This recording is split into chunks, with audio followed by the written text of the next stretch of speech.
Good afternoon. It's a pleasure to have all of you with us today, and I'm very pleased and honored to be here with a pretty bipartisan group, a very bipartisan group. As you may know, we don't always agree on everything around here. There is, however, one area, and this is one of a number of areas in which there's pretty broad-based bipartisan consensus that things need to change and that things need to be different. We're here today to talk about one of those issues, and that relates to our federal prison system. We've come together as a group of bipartisan lawmakers around an idea that's neither Republican nor Democratic. It's neither liberal nor conservative. It's simply an American idea. The idea that our federal prison system has become somewhat unwieldy. We've done a great job at punishing and deterring crime in this country, but we may have overdone certain things over the last few years. But to put this in perspective, when we look at our federal prison system, look at what's happened to it since 1980, our federal prison population has increased nearly tenfold since that time. Now, I don't believe that has been accompanied by a tenfold increase in the commission of crime.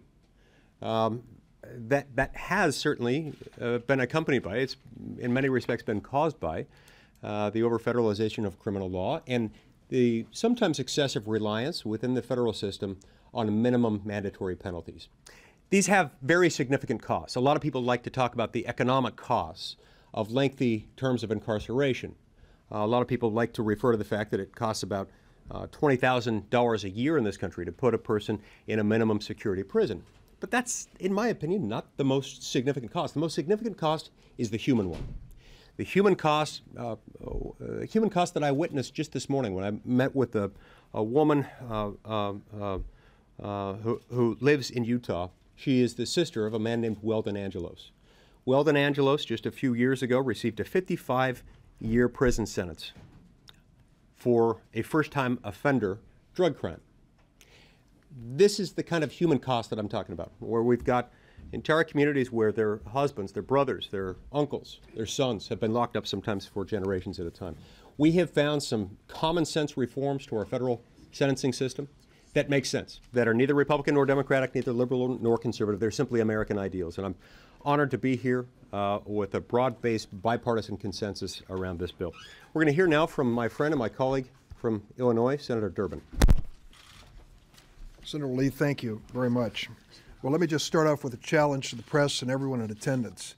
Try to find a more diverse political group gathered in one place in the history of the United States Congress. And I'm honored to be here with Senator Lee, now the lead sponsor on the Smarter Sentencing Act, Senator Ted Cruz from the Senate Judiciary Committee, and of course the ranking Democrat on that committee, Senator Leahy, Senator Booker, Congressman Roel Labrador, Congressman Bobby Scott, and I believe Congressman Massey? Massey, thank you for being here as well. And I think Senator Lee has put his finger on it. We want to keep America safe. We want to make sure that dangerous people are arrested, convicted, and put behind bars. But we don't want to overdo it if we don't have to. And the reason is, it not only has a direct impact on these criminal defendants, their lives and their futures, it costs a fortune, billions of dollars that could be spent to prevent the commission of crimes and to make certain that we have the most effective prosecution, sadly is put into long and lengthy prison sentences which really don't square up with the offense. So we really deal with one particular category of offense here.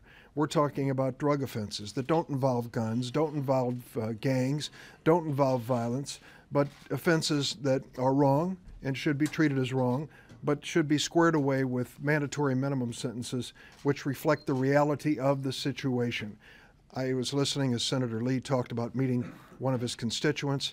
I had a similar experience a few years ago with a hearing where I met the brother of Eugenia Jennings, a young woman, teenager, who was a crack addict with 3 children, 3 small children, on her 3rd offense selling crack to buy food for her children, was arrested, convicted, and sentenced to over 20 years in prison. Over 20 years for selling what in fact was a handful of crack. That sort of thing is totally disproportionate to the wrong that she had done. She was fortunate. Her sentence was considered by the president. She was released. She's since passed away from cancer, but she spent the last year of her life with her 3 children on the outside. When I met with her in the federal prison in Greenville, Illinois, Eugenia Jennings looked me in the eye after serving 12 years for those 3 little containers of crack cocaine and said, "Senator, if I get out of here, I promise you I will never do anything wrong the rest of my life." She kept that promise. It was a short life, but she kept that promise. Our exploding prison population eats up a quarter of the Justice Department's discretionary budget. These runaway expenditures are undermining our other law enforcement efforts. U.S. Attorney's Office and the DEA have already lost hundreds of positions, and resources for state and local law enforcement have decreased dramatically. It's time that we act quickly on this bipartisan legislation. I think it is a critical part of restoring our system of justice to where it should be, keeping America safe, serving the needs of justice, but making certain that the excesses come to an end.